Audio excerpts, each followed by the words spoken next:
नमस्कार किसान साथी दाजुभाइहरू, यो चाहिँ तपाईको 3000 को फ्लक हो र आज चौथो दिनमा प्रवेश गरिरहेछन् र तपाईको मोर्टेलिटी भनेको अहिले 8वटा मरिरहेछ र तपाईको यो अहिले भनेको वैशाखको महिना चलिरहेछ 2082 वैशाख महिना र तपाईको विशेष गरी हामी कुखुरा पालन मा चाहिँ तपाईको चैत वैशाख जेठमा चाहिँ धेरै नै समस्या हुने गर्छ। त्यही बेलामा तपाईको अब मौसम पनि गडबड भइराख्छ र तपाईको चारो पनि तपाईको अब पुरानो मकै सिद्धिन हुनाले अब नयाँ मकैको स्टार्टिङ हुनाले चारोमा पनि तपाईको टक्सिनहरु बढी देखाउने हुन्छ, कुखुराले चारै नखाने त्यो हुन्छ र हामीले यो 3 महिना भनेको तपाईको मौसम परिवर्तन हुनेको कारणले तपाईको धेरै किसिमका रोगहरु पनि लाग्न सक्छ, विशेष गरी तपाईको भाइरल र इकोलाईहरु र हामीले चाहिँ यो समयमा चाहिँ बायोसेक्युरिटीको चाहिँ मज्जाले तपाईको राम्रो अपनाउनु पर्ने हुन्छ र हामीले विशेष गरी चल्लाहरुमा चाहिँ धेरै नै मज्जाले फोकस गर्नुपर्ने हुन्छ कि कुन अब यो मौसममा भनेको तपाईको हावाहुरी आउने छ, दिउँसो गर्मी बढी बेलुका जाडो भइरहेको कारणले तपाईको चल्लामा के परिवर्तन हुनेछ मज्जाले तपाईको हामीले फोकस गरेर हेर्नु पर्ने छ।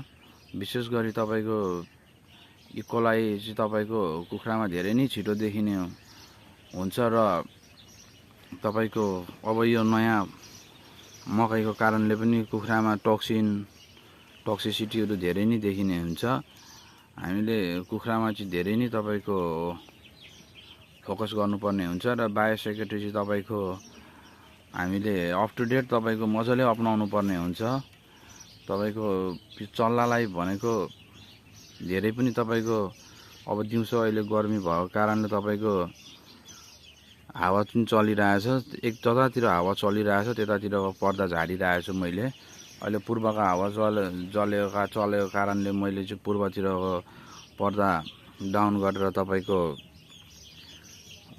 बाकी साइडको चाहिँ दक्षिण उत्तरतिरको चाहिँ खोलिदिरहेछु र तपाईको विशेष गरी हामीले यो कुखुरामा चाहिँ जिरो चारोले चाहिँ धेरै नै इम्पोर्टेन्ट रोल खेलेको हुन्छ। तपाईको यही जिरो चारोमै हुन्छ तपाईको न्युट्रिसनहरु जति चाहिने हो कुखुरा चल्लालाई पछि ठुलो भन्जलको लागि चाहिँ यो जिरो चारोले नि तपाईको उयो गर्ने हो। त्यही भएर भरिसके 100 चल्ला बराबर 1 बोरा चारो चाहिँ अनिवार्य खुवाउनु पर्ने हुन्छ। बरु 17 दिन पर्खेर भए पनि 100 बराबर 1 बोरा चारो चाहिँ बिवान जसरी पनि खुवाउनु पर्ने हुन्छ। यसैले तपाईको पछि कुखुरामा रिजल्ट दिने हो। तपाईको यसमा तपाईको अब भए जति सबै न्युट्रिसनहरु जिरोमै हुन्छ। जिरो चारो चलाउन्जेल चाहिँ तपाईको चल्ला लगभग आधी किलो प्लसको हुनुपर्छ अनि मात्रै तपाईले पछि गएर राम्रो एफसीआर पाउने हुनुहुन्छ। होस् त अर्को एपिसोडमा म फेरि नयाँ कुरा लिएर आउने छु र तपाईहरुले पनि शेयर गरिदिनु होला यसो जानेको यसो बुझेको कुराहरु कमेन्टमा। यसले गर्दाखेरि हामी किसान साथी भाइहरुलाई धेरै नै नलेज शेयर हुनेछ। होस् त नमस्कार, धन्यवाद।